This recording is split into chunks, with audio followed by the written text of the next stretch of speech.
Good morning. আজকের ব্লগটা একটু সকাল থেকে শুরু করলাম। আসলে আজকে ঘুম থেকে উঠেছি অনেক আগে, ভোর 4টের দিকে। কেননা আগের দিন বিকেলবেলা বাবা, বর, আমার বোন, একটা কাকু আর একটা দাদা গেছে কলকাতাতে, ভাই যেখানে থাকতো সেই জায়গাতে ওর রুমের সমস্ত জিনিস বাড়িতে নিয়ে আসার জন্য।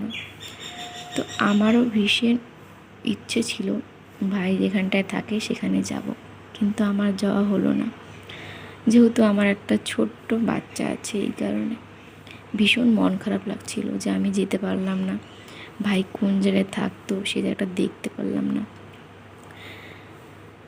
তো সকালবেলা বাবা ফোন করেছিল, বলল যে সেই ঘর নাকি খুঁজে পাচ্ছিল না, কারণ সেদিন যে গিয়েছিল তখন তো একটা মানে অন্যরকম ব্যাপার ছিল, সবার সঙ্গে গেছে, কিন্তু এখন খুঁজে পাচ্ছিল না। তারপর একটা কাকির নাম্বার ছিল আমাদের কাছে, তার সাথে যোগাযোগ করে হয়তো তারপর ঠিকমতো পৌঁছেছে। তো যখন বললো যে কলকাতায় পৌঁছে গেছে, তখন থেকে না কেমন একটা লাগছে যে গিয়ে কি দেখবে ভাইয়ের রুমে।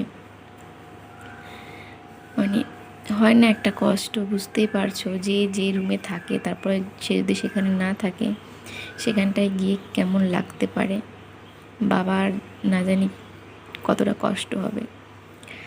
যে ঘরে ছেলে ছিল আজ সেই ঘরে ছেলে নেই। তো এসব ভেবে না ভীষণ খারাপ লাগছিল। এর থেকেও বেশি কষ্ট হচ্ছিল আমি যেতে পারলাম না বলে। তো কী আর করা যাবে, আমার কপালে ছিল না ভাই যেখানে থাকবে সে জায়গাটা দেখা। তো এই জন্যে অনেক সকালবেলা ঘুম থেকে উঠে গেছি আমরা। তো এখন বাজে হচ্ছে সকাল 7টা। সোনু এখনও ঘুমিয়ে আছে, এর জন্য আমি ঘর বন্দি হয়ে আছি, কারণ ঘুম থেকে উঠলে আবার কান্নাকাটি করবে, নিচে চলে যাবে একা একা।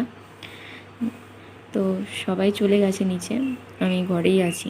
আর ইচ্ছে করছে না এখানটায় থাকি, এই রুমে না একা থাকতে ইচ্ছে করে না, কারণ না ভাই যখন কলকাতা থাকতো মাঝে মধ্যে এসে এই রুমে থাকতো।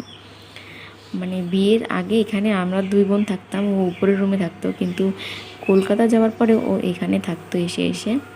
আর ঘরের ছাদের মানে ওখানে এমন এমন স্টিকার লাগিয়েছে যেগুলো দেখে না খুব খারাপ লাগে। মানে খুব সুন্দর সুন্দর স্টিকার লাগিয়ে রেখেছে, এগুলো দেখলে ওর কথা বিশেষ করে মনে পড়ে আরও। তো দিদা আমাকে ডাকতে এলো, আমি বললাম সোনু ঘুমিয়ে আছে।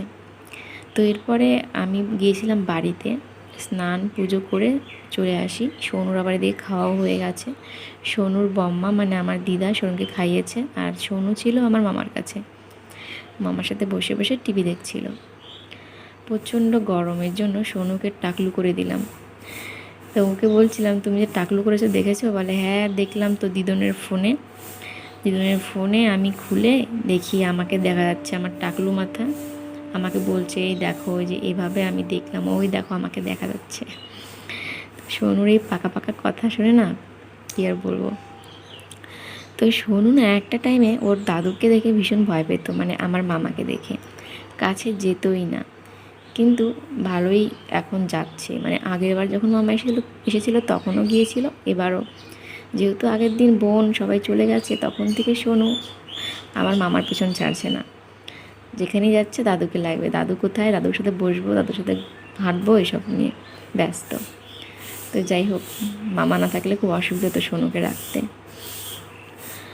তো এটা হচ্ছে পরের দিনের ভিডিও, সকালবেলা, এখন বাজে 5টা। সবাই মানে রিটার্ন হচ্ছে, এর জন্য আজকে আর ঘুম আরোই পাচ্ছিল না, অনেক আগে উঠেছি। এখন তো 5টা বেজে গেছে, বসে আছি কখন সবাই আসবে, কি নিয়ে আসবে ওর রুম থেকে, কি কি ছিল ওর কাছে, কত কিছু না ব্যবহার করতো সেগুলো জিনিসপত্র। তো সেই অপেক্ষায় বসে আছি কখন সবাই আসবে বাড়িতে, কখন ওর জিনিসগুলো ধরতে পারবো, দেখতে পারবো, যদি সেখান থেকে কিছু পাওয়া যায়, কে কে ছিল এর সঙ্গে যুক্ত, যদি কিছু জানতে পারি। আর পারলেও কি আমরা কিছু করতে পারবো? ওকে তো আর খুঁজে পাবো না, তাই না বলো? তো চলো দেখা যাক কখন আসে ওরা।